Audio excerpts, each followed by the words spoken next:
Thank you. Thank you so much, everyone. Thanks for joining today. So there are rate cuts happening. We are probably about 75 minutes away from another rate cut happening. So how we can really make a real rate cut returns out of it is what we're really talking about, and how an average everyday Australian can really build wealth through property. So this is what the topic is about. This is what I'm going to talk about. So let's get started. So first of all, this is general in nature. Please do not act on the back of this conversation alone, right? You need to talk to your trusted advisors to make it happen.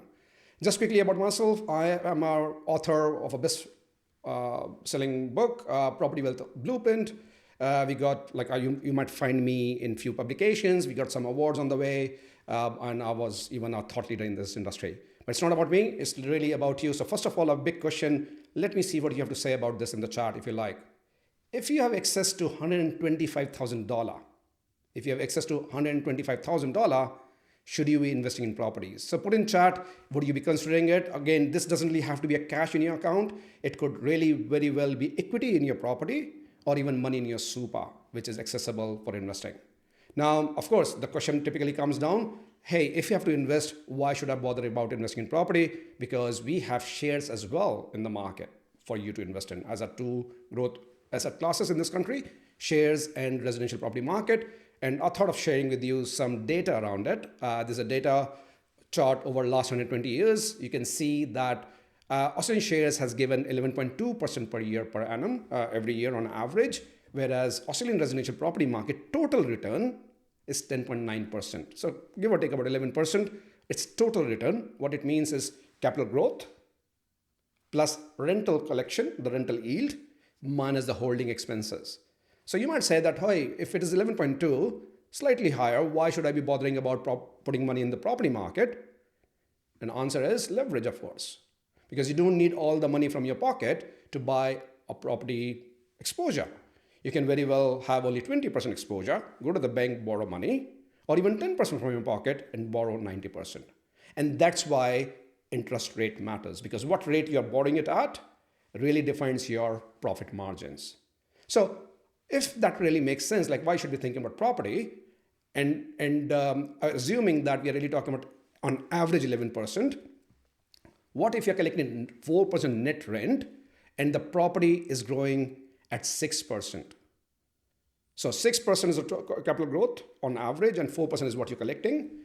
What I've done is drawn on the chart here. If you have $125,000, if you put in the bank, which gives you only 3%, if you're lucky, for the interest rate, the balance over next 20 years, that 125,000 would actually grow to $193,165. Whereas if you put in a property which is consistently growing on average at 6%, but they're still lower than the average. Remember, the average is 11%, but we are really talking about 4 plus 6%. Even at 10%, your 125K grows to $1.764 million. That's a difference of more than $1.5 million. Who would like that? That's the power of leverage, and that's where it really comes down to why we should be thinking about it, investing. Now, this is lower than the average, 6%. What if it grows at the average 7%? Because we are talking about 11%, so 4 plus 7, 11. That's what it looks like. Your 125K turns to be a $2.3 million. And if you go slightly better than the average at 8%, we're really talking about almost 2.9 million plus. That's the power of leverage, and leverage with compounding over the next 20 years is a difference of $2.7 million with the same 125K that you have. So in general, at a very high level, what we're really saying is, it's the financial leverage when you put 10% or 20% from your pocket is the knowledge leverage. Whether the property is giving you on average 6% capital growth versus 7% versus 8%, you can see the huge difference. And that's where the knowledge leverage is. Lots of people hesitate to invest in property because they do not know what to do, how to do it.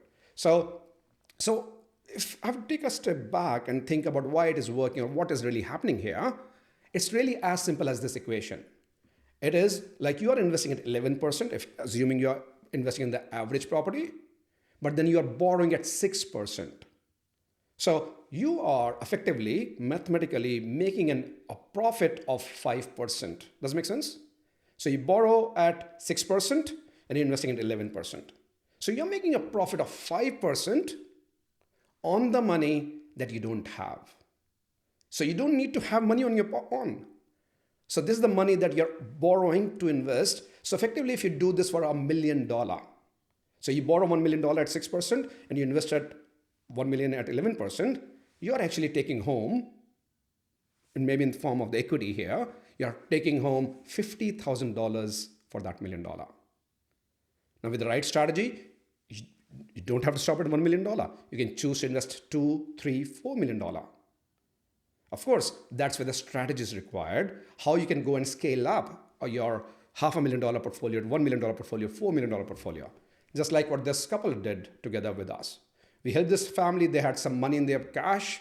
They had money, some in equity, as in the property had some money, which is equity is basically difference between the value of the property minus the loan that they had. We actually built the strategy for them, and then we bought them 3 properties in next 10 months for them. Of course, we have to execute it well. We bought it well. Instead of paying $525 for the first property, we paid $500. It was an off-market property. It was not listed in the market. The experience was so good. They came back they bought this property in August 21, came back in January 22, and came back again May 22. Fast forward 4 years or so, the value has gone up by $698,000. How much money did they use to buy this portfolio? Not much, because they used the equity, what they had in the first, what they already had. They used that money to borrow against these new properties. And this was so inspiring, as you can appreciate. Their story was actually published in news.com.au, how they were saying that they didn't have to put money from their pocket, and they are on the pathway to build a portfolio of 3 to 4. Now, how does it relate to the interest rate we are talking about? Because right now, if you look at the cash rates happening over last, say, 40 years, we saw they were very high. We actually had a bit of rundown later on, and then we saw big rises, and then we saw a rate cut in month of March. Now, if I look at the data, we are looking at 3 cuts predicted by the end of this year. So right now we are at 4.1. Typically, what we're really saying is that might be 3 rate cuts of 25 basis points. So we might be seeing this kind of cut. Now, what actually it would lead to is nothing but bigger margins for property investors. What it means is that now we talked about investing at 11%, but now we are not borrowing at 6%, we are borrowing at 5%. That means you are taking home profit of 6% with the leverage and the expertise of buying it well. Now, for the same $1 million, you're getting home $60,000 per year for doing nothing but managing your business. Yes, this is your business of property investing, and that's what it is about. But let's not jump into conclusion, because there's always somewhere struggling, and there's always somewhere booming. And that's where we really need to have the right strategy of the knowledge, like where to buy. Should it be growing at 6% or 7% or 8%? And that's where it is about. Of course, you can choose to do it yourself. You have a lot of way to go about it. Of course, the good side is that you save on the fees. On the other hand, you can take professional help who are doing this professionally, have done it successfully so many people that you can save your time. They can save you from the stress, avoid costly mistakes, makes you money, because buying it well is the key thing here. Buying it quick, buying it well is really the essence here. And that's what our role is, what we are doing. This is me and my partner. Together, we have 18 properties. We have been helping 400, we have helped 400 plus families. And the unique background that we have is that I'm an architect. So I studied architecture, data scientist on the back of it, and then fund manager. Similarly, another example to inspire you, Linda, well-read person, economist, didn't know what to do. And then we executed the strategy for her, bought her 3 properties in 7 months. Fast forward 4.5 years or so, her equity has gone up by $880,000. So treating this as your business is the key here. Design your business, because just like any business coach will tell you, Pajaro, tell me if you think differently, you have to have the end goal, you have to have the clarity, and then build a business team around it, have the right KPI, and then go and execute on that. That's what it is. So if you are keen to build something like this, happy to explore together, put in the chat if you are keen to explore. A, B, if it is, you still got doubts, you do not know how it works, that's nothing wrong with that. See if it's not for you. So we are actually looking as a business for 5 people who would like to fast track in month of May, especially when the rates are coming down, because there's a great opportunity for someone to consider property as their business. So if you like, this is the link you're more than happy to use to catch up and apply for the course, or even just on a one-on-one catch up. Happy to take any questions on the back of this. Anyone?